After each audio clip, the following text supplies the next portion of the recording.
How did I get into glass blowing? That's kind of a funny story, actually. Everybody in my family is a doctor. My mom's a doctor. My dad's a doctor. My brother's a doctor. My wife is a doctor now too.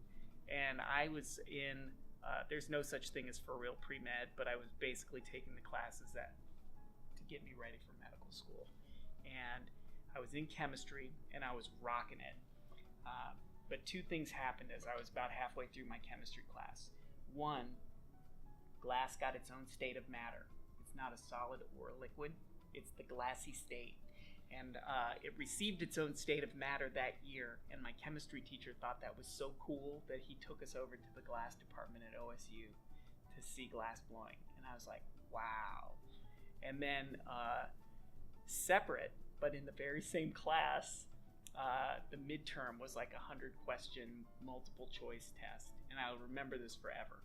Question 47 on the test was, if such and such an amount of radioactive gas is released from a nuclear reactor at such and such a pressure and this temperature, and the temperature outside is 72 degrees and it's at sea level, how big will the cloud be? And I looked at that question and I was like, I never want to know the answer to that question. So every question after that looked like it was in a foreign language. I turned the test in with only 46 questions answered. I dropped the class and I became a glass blower. All right. There's three basic elements in the glass. There's sand, which you've all heard about. That's about 80% of the glass. There's something called a flux, which helps the glass melt at a lower temperature. And then something called a stabilizer. And that keeps the glass from dissolving over time. So when you melt the glass, you melt it at about 2,000 degrees. So the glass, when I pull it out of the furnace, is around 2,000 degrees. And anytime I'm working on it, it's somewhere between 1,000 degrees and 2,000 degrees. So we have chambers and ovens for reheating the glass while I'm working on it. I have special tools that substitute for my fingers because, unlike with ceramics, I can't really touch it because it's 1,000 degrees. And then we do actually blow into it. But not very much. The blowing is a visually obvious part, but it's really not the main focus of how we shape and manipulate the glass. Yeah, Arts Village is a living and learning community here at Bowling Green State University.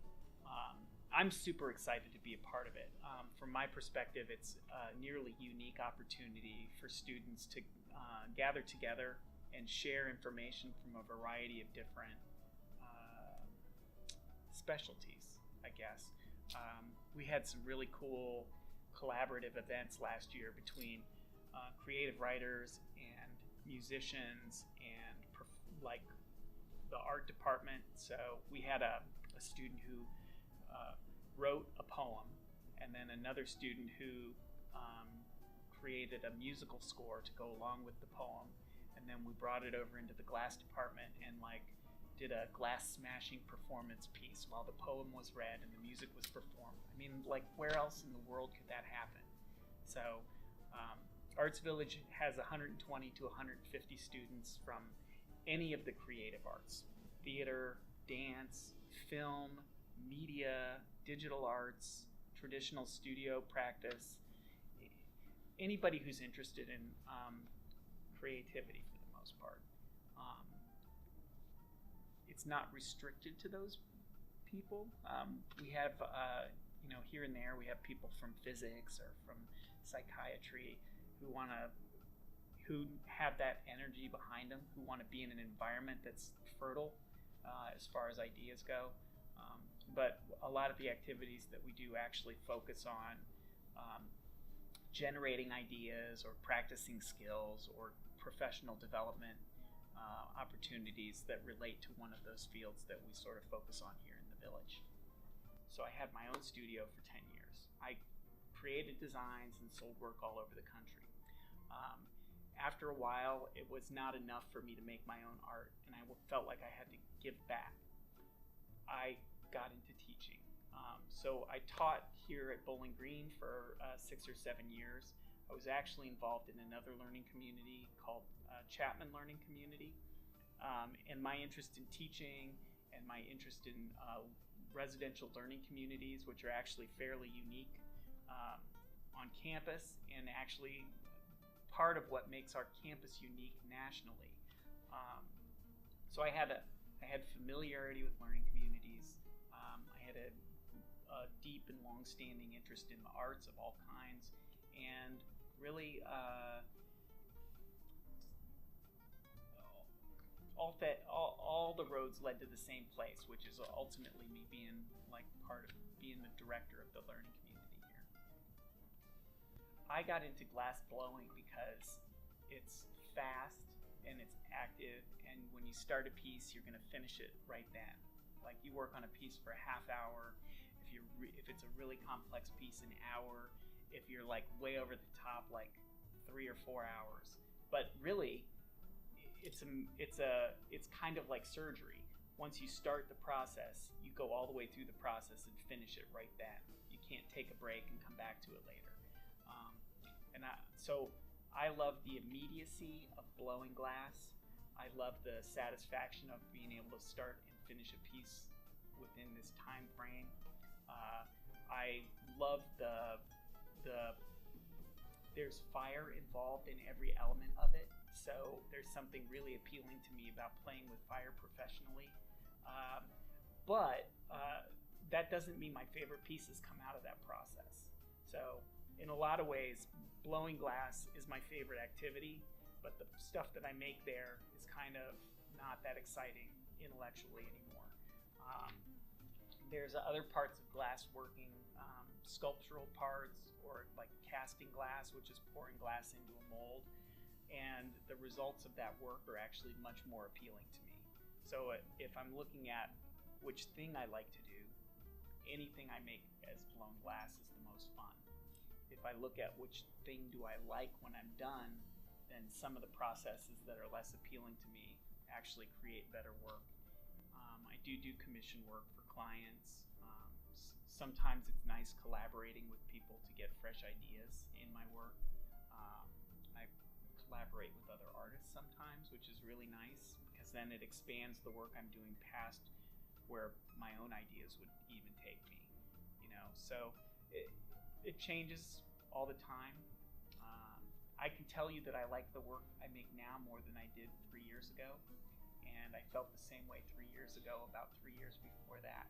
So it's the work always changes, and hopefully it always stays fresh, and hopefully I'm always getting better at what I do.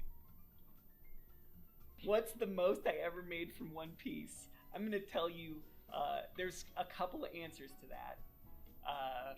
For the most I've made off an individual piece of glass is $25,000.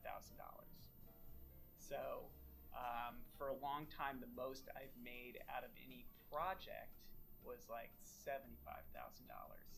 And I just wrapped up a project that I did for an energy company for a little bit over $100,000. But in fact, they just called me and they increased the size of the project by like 25%. So it's going to end up closer to 125 or 150,000.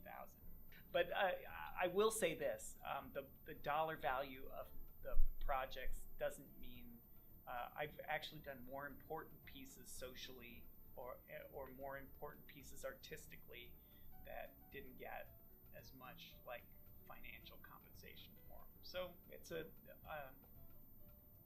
gets to the heart of it, but it doesn't tell the whole story, Yeah. Do you describe that to me? How could you get into glass blowing? You could take my class here at BG. That would be an excellent way to get into glass blowing. So there's a lot of ways there's a lot of contemporary and traditional ways to get into it. So now it's much easier to actually take a class. You can take some classes at the Toledo Museum, like a 1-day or a 2-week class.